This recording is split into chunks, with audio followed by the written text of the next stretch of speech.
So I broke my Steam Deck left button. Will I be able to fix it? Yes. Yes, I will. Let me show you.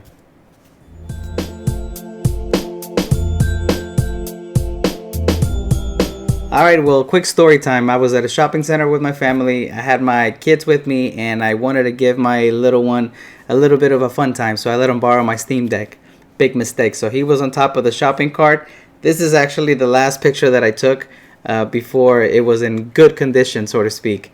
He made a move, and it dropped from the very top of the shopping cart all the way to the bottom where it hit on the L1 bumper. So it took a pretty nasty hit.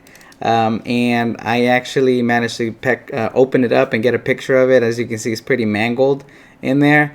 And I was pretty devastated. I didn't know what to do. So I did some reading and I found a guy on the internet actually that bought, he does this for a living on YouTube, TronicsFix. I'll put a link on the description. But he actually had a very similar video where he bought a messed up Steam Deck with L1 and R1 buttons all messed up and very similar to my case. So he went through this is not a how-to video. This is a summary of what I ended up doing to fix mine, and that's basically it. I just follow his instructions, and I ended up with a game plan where I bought buttons. Let me see. I bought these buttons for the Steam Deck on Amazon, and I found out that these are pretty one-to-one replacements for my purpose. I was like, you know what? Let's go. They were $7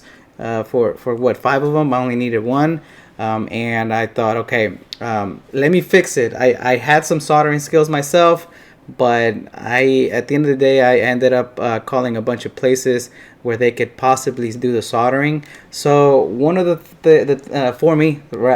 the things that I found out when I was doing all of this, a couple of things, is that the Steam Deck is actually fairly easy, and the guy from YouTube, he goes into details as far as, you know, disassembling and going through the motions of getting this done.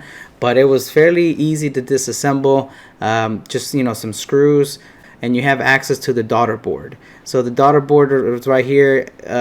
You can't really see it through this picture, but the L1 bumper and the L2 trigger are here, and these are the things that you got to remove, obviously, to, you know, get going with this operation. But I ended up, you know, removing all that stuff. Like I said, he goes into details on how to get this done, and just got to be really careful with it. And what I ended up doing is I did take all the ribbon cables off carefully. There's like a little flap. He didn't go into details on his video, but this little black flap, you gotta, you know, flip it over. So I used these little tweezers, and I was very careful and removing and detaching and reattaching throughout the whole process. But what I ended up doing is I detached it. I looked at how mangled my button was. I actually had removed the previous one. This is the new one. And you can see right here is just what ended up happening is that I in my inspection, I saw that the casing was still on. And some of the, you can't really see through this video, but some of the solder was still holding on to the connectors or the buttons connectors. So basically the original bumper button, these connectors completely broke off and ended up being soldered onto the joint over here. So I knew, because of my inspection and what I went through, that this was going to be a bigger job than I could probably handle. That's hence me calling a bunch of places, because of I don't have the equipment, I don't have the technical expertise in this micro soldering effort. So I went that route. And to give you guys my reasoning as to why I did that, I was talking to a guy on Reddit, and same scenario. So he ended up quoting through Valve how much it was going to cost him to do this whole thing, and he had to send, you know, his Steam Deck to them, and they quoted him like $115 just for the labor and fixing it, plus shipping and all of that, and the time to do all that, and the uncertainty of, will I get it back, will I not? You know what? I took a risk, and let's go for it. I'm willing to roll the dice.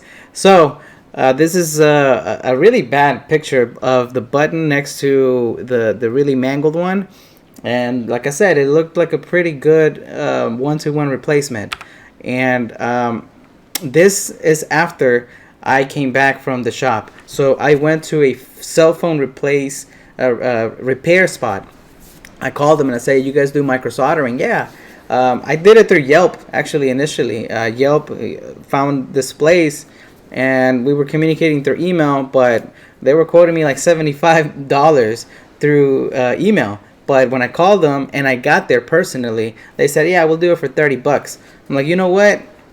You guys are the experts. You guys can handle all of this. $30. It'll get me out of a jam. And they did. This lady was able to solder it pretty fairly quickly. I didn't really have to wait weeks, right? It was a matter of hours. I dropped it off and I came back and I inspected it. I touched it. It felt good, tactile. All of that is there. As you can see some pictures, they soldered it through the back, so the cage and the whole button is pretty stuck in there, pretty sturdy. So I decided to put everything back. Like I said, this is not a how-to video. Just want to show you guys that I managed to put everything back, all the screws, all that good stuff, and it's there. I even have a video. Yeah, that's a nice little click, click, click, man. I was missing that when I had my little accident, I guess. Oh man, that felt so crappy that I wasn't able to hear that again. But be that as it may, I put it back. It's clicking. One of the trickiest things, obviously, for me was putting the let me show you the L2 bumper. That is, man, this is a really bad picture. But this L2 bumper, this little spring, whenever you take it off, take that one off first, and then do the whole maneuvers. Watch the video that I posted, that I'm gonna post in the link, so you know what I'm talking about, because this pro even lost that little spring, so be careful. But a couple of things. I was gonna buy the whole thing through ifixit, because they were going to actually sell they were actually going to sell like the daughter board and the whole assembly of the daughter board with everything for like 35 or 40 bucks or whatever. But it's out of stock and they don't even have it in their website. So I ended up like, hey, I woke up and I chose violence. Let's fix it, and it works out. So let me show you what it looks like now that I fixed it. Alright, I found the video. So basically, after I put everything back together, I wanted to test if the inputs and everything was working correctly. And this is just a little video to show you that ended up going to the controller settings, begin test of the inputs, and moment of truth, right? L1, hopefully it registers, and boom, man, when I saw that, I was so happy. I was like, you know what? I just saved myself, even though it was self-induced, right? Yeah, inadvertently by my kid, but I just saved myself a lot of headache by not going through the RMA process and doing it myself, or at least having a professional solder it for me, and it worked out great. But yeah, a real quick summary video of what I ended up doing to get my L1 bumper fixed. It was a roller coaster of emotions, but we got it done. Anyway, if you stuck around for the whole video, appreciate it. Thank you so much. Peace.